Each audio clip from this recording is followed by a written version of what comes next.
Hello everyone. ਅੱਜ ਇਸ video ਦੇ ਵਿੱਚ ਅਸੀਂ ਡਿਸਕਸ ਕਰਾਂਗੇ ਚੰਡੀਗੜ੍ਹ JBT PRT ਦਾ ਮੈਥ ਕੁਐਸਚਨ ਸੈਕਿੰਡ ਸਟੇਟਮੈਂਟ ਹੈ ਜੀ each boy contributed rupees equal to the number of girls and each girl contributed rupee equal to the number of boys in a class of 60 student if the total contribution collected was 1600 how many boys are there in a class again ਜਿਵੇਂ ਮੈਂ ਪਹਿਲਾਂ ਵੀ ਕਿਹਾ ਸੀ ਇੱਕ ਵਾਰੀ ਤੁਸੀਂ overall statement ਨੂੰ read ਕਰ ਲਓਗੇ ਉਸ ਤੋਂ ਬਾਅਦ ਸੈਕਿੰਡ ਟਾਈਮ ਦੁਬਾਰਾ ਸਟੇਟਮੈਂਟ ਨੂੰ ਰੀਡ ਕਰੋਗੇ ਅਤੇ ਉਹਦੇ ਵਿੱਚੋਂ ਜਿਹੜੇ ਸਾਡੇ ਕੀ ਪੁਆਇੰਟਸ ਨੇ ਬੱਚੇ ਉਹਨਾਂ ਨੂੰ ਤੁਸੀਂ ਅਲੱਗ ਕੱਢ ਕੇ ਲਿਖ ਲਓਗੇ। ਜਿਵੇਂ ਦੁਬਾਰਾ ਅਸੀਂ ਇੱਕ ਵਾਰੀ ਠੀਕ ਹੈ ਜੀ ਓਵਰਵਿਊ ਸਾਨੂੰ ਮਿਲ ਗਿਆ ਕਿ ਕੁਛ ਰੁਪਏ ਦੀ ਗੱਲ ਹੋਈ ਆ, ਕਿਸੇ ਕਲਾਸ ਦੀ ਗੱਲ ਹੋਈ ਆ, ਕੁਛ ਨੰਬਰ ਆਫ ਬॉयਜ਼ ਅਤੇ ਗਰਲਸ ਦੀ ਗੱਲ ਹੋਈ ਆ। ਹੁਣ ਕੱਲਾ ਕੀ ਪੁਆਇੰਟ ਅਸੀਂ ਇਹਦੇ ਵਿੱਚੋਂ ਟੇਕ ਕਰਾਂਗੇ। ਈਚ boy contributed rupee equal to the number of girls and each girl contributed rupee equal to the number of boys। ठीक है जी। in a class of total 60 student देखो number of boys किने किन्ना contribute ਕੀਤਾ ਉਹ ਅਸੀਂ ਬਾਅਦ ਦੇ ਵਿੱਚ ਜੇ ਡਿਸਕਸ ਕਰੀਏ। ਪਹਿਲਾਂ ਜਿਹੜਾ ਉਹਦਾ ਮੇਨ ਕੀ ਪੁਆਇੰਟ ਆ ਕਿ ਇੱਕ ਕਲਾਸ ਦੇ ਵਿੱਚ ਕਿੰਨੇ ਟੋਟਲ ਸਟੂਡੈਂਟਸ ਨੇ 60 ਸਟੂਡੈਂਟਸ ਨੇ।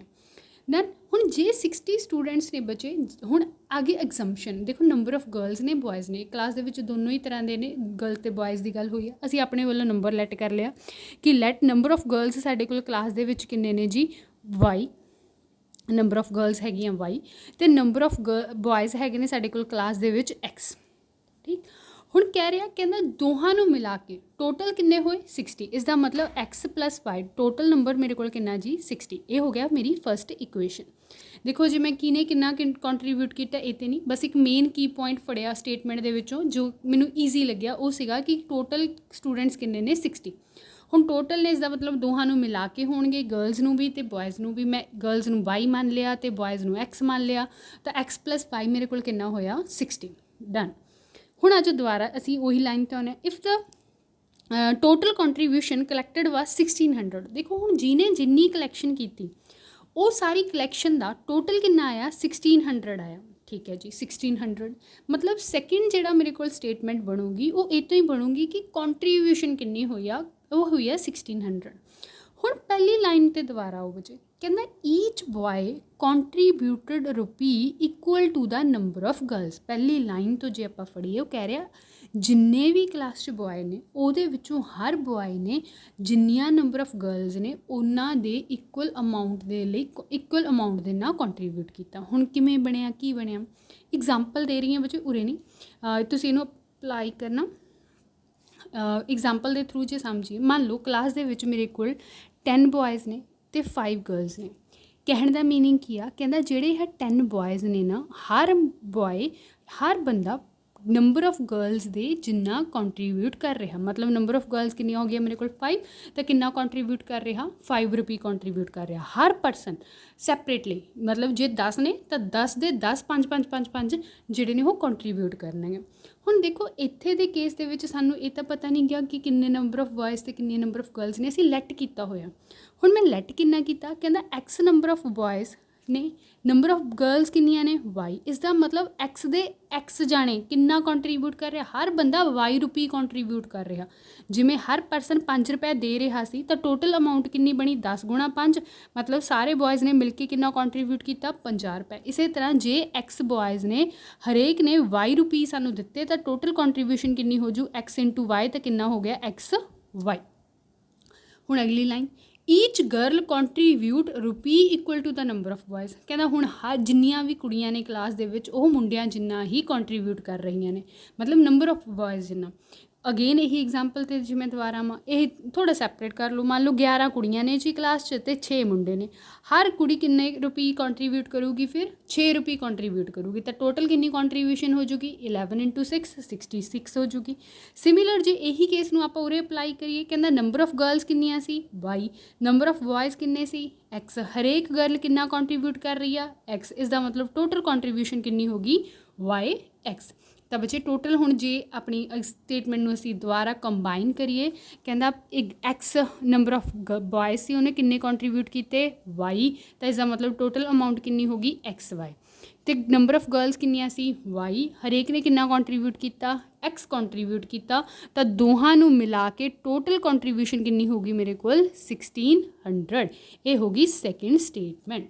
ਪਹਿਲਾ ਮੇਜਰ ਕੰਮ ਇਹੀ ਹੈ ਬੱਚੇ ਕਿ ਅਸੀਂ ਸਟੇਟਮੈਂਟਸ ਕਿਵੇਂ ਬਣਾਉਣੀਆਂ ਨੇ, ਕਿਉਂਕਿ ਜੇ ਸਾਡੀਆਂ ਸਟੇਟਮੈਂਟਸ ਸਹੀ ਬਣ ਗਈਆਂ ਤਾਂ ਹੀ ਸਾਡੇ ਕੋਲ ਸੋਲਿਊਸ਼ਨ ਆ ਜਿਹੜਾ ਨਿਕਲੇਗਾ। ਹੁਣ ਸਾਨੂੰ ਐਕਸ ਵਾਈ ਦੋ ਵੇਰੀਏਬਲ ਹੋ ਗਏ, ਦੋ ਵੇਰੀਏਬਲ ਦੋ ਹੀ ਇਕੁਏਸ਼ਨਸ ਨੇ, ਤਾਂ ਦੋਹਾਂ ਨੂੰ ਸੋਲਵ ਕਰਕੇ ਅਸੀਂ ਨੇ ਕਿਹਦੀ ਵੈਲਿਊ ਕੱਢਣੀ ਹੈ, ਐਕਸ ਤੇ ਵਾਈ ਦੀ ਵੈਲਿਊ ਫਾਈਂਡ ਆਊਟ ਕਰਨੀ ਆ। ਸੋ ਨੈਕਸਟ ਹੁਣ ਅਸੀਂ ਵੈਲਿਊਜ਼ ਫਾਈਂਡ ਕਰਾਂ। ਹਾਂਜੀ, ਸਾਡੇ ਕੋਲ ਦੋ ਇਕੁਏਸ਼ਨਸ ਬਣ ਗਈਆਂ ਬੱਚੇ, X plus Y equal to 60, X Y plus Y X equal to 1600। ਦੇਖੋ ਜਿਹੜੀ ਸੈਕਿੰਡ ਇਕੁਏਸ਼ਨ ਹੈ ਬੱਚੇ ਉਹਦੇ ਵਿੱਚ ਤਾਂ ਐਕਸ ਵਾਈ ਵਾਈ ਐਕਸ ਬਸ ਪਲੇਸ ਚੇਂਜ ਹੋਇਆ, ਮੀਨਿੰਗ ਤਾਂ ਸੇਮ ਆ। ਇਸਦਾ ਮਤਲਬ ਦੋਹਾਂ ਨੂੰ ਐਡ ਕਰੋਗੇ ਤਾਂ ਕੀ ਬਣ ਜਾਏਗਾ 2yx ਇਜ਼ ਇਕੁਅਲ ਟੂ ਕੀ ਦੇ 1600। 2 ਉੱਧਰ ਜਾ ਕੇ ਡਿਵਾਈਡ ਹੋ ਚੁੱਕਾ, yx ਦੀ ਵੈਲਿਊ ਕਿੰਨੀ ਆ ਗਈ 1600 divide by 2 is equal to 800। ਤਾਂ yx ਦੀ ਵੈਲਿਊ ਕਿੰਨੀ ਆ ਗਈ ਸਾਡੇ ਕੋਲ 800। ਡਨ। ਹੁਣ ਇਹ ਤੋਂ ਬਾਅਦ ਜੀ ਇਹ ਹੁਣ ਪਹਿਲੀ ਸਟੇਟਮੈਂਟ 'ਤੇ ਆਓ ਬੱਚੇ, ਕਹਿੰਦਾ ਫਸਟ ਸਟੇਟਮੈਂਟ 'ਚ ਆਪਾਂ ਇੱਕ ਵੇਰੀਏਬਲ ਦੀ ਵੈਲਿਊ ਕੱਢ ਸਕਦੇ ਹਾਂ, ਜਿਹੜੀ ਫਸਟ ਸਟੇਟਮੈਂਟ ਸੀ, ਚਾਹੇ ਐਕਸ ਦੀ ਕੱਢ ਲਓ ਚਾਹੇ ਵਾਈ ਦੀ। ਮੰਨ ਲਓ ਮੈਂ ਐਕਸ ਦੀ ਕੱਢ ਰਹੀ ਹਾਂ, ਐਕਸ ਦੀ ਵੈਲਿਊ ਕਿੰਨੀ ਆ ਜਾਏਗੀ 16, ਵਾਈ ਉੱਧਰ ਜਾ ਕੇ ਕੀ ਹੋ ਜਾਊਗਾ ਮਾਈਨਸ, ਤਾਂ 60 ਮਾਈਨਸ ਵਾਈ। ਇਹਨੂੰ ਵੈਲਿਊ ਨੂੰ ਇੱਥੇ ਸਬਸਟੀਟਿਊਟ ਕਰੋ ਤਾਂ ਇਹ ਕੀ ਹੋ ਗਿਆ ਵਾਈ ਇੰਟੂ ਐਕਸ ਦੀ ਪਲੇਸ 'ਤੇ 60 minus Y is equal to 800। ਤਾਂ ਅੱਗੇ ਜੀ 16 ਇੰਟੂ ਵਾਈ ਹੋ ਗਿਆ ਮਾਈਨਸ ਵਾਈ ਦੀ square is equal to 800। Y square ਉੱਧਰ ਚਲੇ ਜਾਣਗੇ minus 60 Y plus 800 is equal to 0। ਤਾਂ ਇਟ ਮੀਨਸ ਕੀ ਬਣ ਗਈ ਸਾਡੇ ਕੋਲ ਕੁਆਡਰੈਟਿਕ ਇਕੁਏਸ਼ਨ। ਕੁਆਡਰੈਟਿਕ ਇਕੁਏਸ਼ਨ ਨੂੰ ਸੋਲਵ ਕਿਵੇਂ ਕਰਦੇ ਆ, ਰੂਟ ਫਾਈਂਡ ਕਰਨੇ ਆ। ਕੋਈ ਦੋ ਇਹੋ ਜਿਹੀਆਂ ਵੈਲਿਊਜ਼ ਦੱਸੋ ਜਿਨ੍ਹਾਂ ਦੀ ਪ੍ਰੋਡਕਟ ਕਰੀਏ 800 ਆ ਜਾਵੇ, ਪਲੱਸ ਮਾਈਨਸ ਕਰੀਏ 60 ਆ ਜਾਵੇ, ਤਾਂ ਸਾਡੇ ਕੋਲ ਕੀ ਹੋਣਗੇ 40 ਇੰਟੂ 20। 40 ਅਤੇ 20 ਨੂੰ ਮਲਟੀਪਲਾਈ ਕੀਤਾ ਅਸੀਂ ਨੇ, ਸਾਡੇ ਕੋਲ ਵੈਲਿਊ ਆਊਗੀ 800 ਐਂਡ ਜਦੋਂ ਪਲੱਸ ਮਾਈਨਸ ਕਰੋਗੇ ਤਾਂ ਆਨਸਰ ਕੀ ਆਏਗਾ 60। ਹੁਣ ਦੇਖੋ ਦੋ ਕੇਸ ਨੇ ਬੱਚੇ, ਜਾਂ ਤਾਂ ਕਲਾਸ ਦੇ ਵਿੱਚ 60 ਬॉयਜ਼ ਹੋ ਸਕਦੇ ਆ, ਗਰਲਸ ਲਿਖੀਆਂ ਸੀ ਤਾਂ 60 ਗਰਲਸ ਹੋ ਸਕਦੀਆਂ ਨੇ, ਜਾਂ ਫਿਰ 20 ਹੋ ਸਕਦੀਆਂ ਨੇ। ਮੇ ਬੀ ਮੈਂ ਵੇਰੀਏਬਲ ਗਲਤ ਬੋਲ ਗਈ ਹੋਵਾਂ ਤਾਂ ਪਲੀਜ਼ ਉਹ ਕਰੈਕਟ ਕਰ ਲਿਓ। ਵੀ ਵਾਈ ਦੀ ਵੈਲਿਊ ਸਾਡੇ ਕੋਲ 40 ਅਤੇ 20 ਆ ਜਿਹੜੀ ਉਹ ਆਈ ਆ। ਹੁਣ ਜੇ 40 ਅਤੇ 20 ਦੇ ਵਿੱਚੋਂ ਦੋ ਨੰਬਰ ਆ ਰਹੇ ਨੇ ਬੱਚੇ, ਇਸ ਦਾ ਮਤਲਬ ਸਾਨੂੰ ਐਗਜ਼ੈਕਟ ਨੰਬਰ ਨਹੀਂ ਮਿਲ ਰਿਹਾ। ਜੇ ਹੁਣ ਇਹਦੀ ਵੈਲਿਊ ਤੁਸੀਂ ਮੰਨ ਲਓ ਜਿਹੜੀ ਵਾਈ ਦੀ ਵੈਲਿਊ ਅਸੀਂ 40 ਕੱਢੀ ਆ ਤਾਂ ਇੱਥੇ ਸਬਸਟੀਟਿਊਟ ਕਰੋਗੇ ਤਾਂ ਐਕਸ ਦੀ ਵੈਲਿਊ ਆ ਜੂਗੀ 60 ਮਾਈਨਸ 40 ਇਜ਼ ਇਕੁਅਲ ਟੂ 20। ਜੇ ਤੁਸੀਂ ਇੱਥੇ 20 ਸਬਸਟੀਟਿਊਟ ਕਰੋਗੇ ਤਾਂ ਆਨਸਰ ਕਿੰਨਾ ਆ ਜਾਏਗਾ 40। ਕਹਿੰਦੇ ਇਸਦੀਆਂ ਦੋ ਵੈਲਿਊ ਐਗਜ਼ਿਸਟ ਕਰ ਰਹੀਆਂ ਨੇ, ਇਸ ਦਾ ਮਤਲਬ ਅਸੀਂ ਇਹਦਾ ਕੋਈ ਇੱਕ ਆਨਸਰ ਆ ਜਿਹੜਾ ਉਹ ਯੂਨੀਕਲੀ ਪ੍ਰੋਵਾਈਡ ਨਹੀਂ ਕਰ ਪਾ ਰਿਹਾ। ਹੁਣ ਤੁਹਾਨੂੰ ਜਦੋਂ ਇੱਥੇ ਤੁਸੀਂ ਸਮ ਨੂੰ ਸੋਲਵ ਕੀਤਾ ਤਾਂ ਆਪਸ਼ਨਸ ਦੇ ਵਿੱਚ ਵੀ ਕੀ ਸੀਗਾ 25, 30, 40 ਜਾਂ ਫਿਰ ਡਾਟਾ ਇਨਕੰਪਲੀਟ। ਤਾਂ ਤੁਸੀਂ ਉੱਥੇ ਡਾਟਾ ਇਨਕੰਪਲੀਟ ਆਪਸ਼ਨ ਦੇ ਨਾਲ ਜਾ ਸਕਦੇ ਹੋ ਕਿ ਸਾਡੇ ਕੋਲ ਡਾਟਾ ਹੈ, ਅਸੀਂ ਸੋਲਵ ਕਰ ਵੀ ਰਹੇ ਹਾਂ, ਬਟ ਸਾਨੂੰ ਇੱਕ ਯੂਨੀਕ ਆਨਸਰ ਨਹੀਂ ਮਿਲ ਰਿਹਾ ਵੀ ਅਸੀਂ ਇੱਕ ਦੇ ਨਾਲ ਹੀ ਚਲੇ ਜਾਈਏ। ਸਾਡੇ ਕੋਲ ਦੋ ਆਨਸਰ ਆ ਰਹੇ ਨੇ ਜਿਹਦੇ ਕਰਕੇ ਅਸੀਂ ਇਨਪ੍ਰੋਪਰੀਏਟ ਅਸੀਂ ਆਨਸਰ ਆ ਜਿਹੜਾ ਉਹ ਮੰਨ ਸਕਦੇ ਹਾਂ ਕਿ ਸਾਡੇ ਕੋਲ ਇੱਕ ਐਗਜ਼ੈਕਟ ਆਨਸਰ ਨਹੀਂ ਆਇਆ। ਆਈ ਹੋਪ ਬੱਚੇ ਕਲੀਅਰ ਹੋਇਆ ਹੋਏਗਾ। ਜੇ ਕਿਸੇ ਨੂੰ ਇਹਦੇ ਵਿੱਚ ਰੂਟਸ ਦੇ ਵਿੱਚ ਕੋਈ ਪ੍ਰੋਬਲਮ ਆ ਕਿ ਕੁਆਡਰੈਟਿਕ ਇਕੁਏਸ਼ਨ ਦੇ ਰੂਟ ਕਿਵੇਂ ਫਾਈਂਡ ਕਰੇ ਜਾਂਦੇ ਨੇ, ਤਾਂ ਤੁਸੀਂ ਮੈਨੂੰ ਕਮੈਂਟ ਬਾਕਸ ਦੇ ਵਿੱਚ ਦੱਸ ਸਕਦੇ ਹੋ। ਤਾਂ ਅਗਲੀ ਵੀਡੀਓ ਦੇ ਵਿੱਚ ਮੈਂ ਕੁਆਡਰੈਟਿਕ ਇਕੁਏਸ਼ਨ ਦੇ ਰੂਟ ਫਾਈਂਡ ਕਰਨ ਦਾ ਹੀ ਕੋਈ ਈਜ਼ੀ ਵੇ ਅਤੇ ਈਵਨ ਫਾਰਮੂਲਾ ਕਰਵਾ ਸਕਦੀ ਹਾਂ, ਜਿਹਦੇ ਨਾਲ ਤੁਹਾਨੂੰ ਅੱਗੇ ਕੋਈ ਸਮਝ ਜੇ ਆਵੇ ਤਾਂ ਕੱਢਣਾ ਈਜ਼ੀ ਹੋ ਜਾਵੇ। Thank you for watching.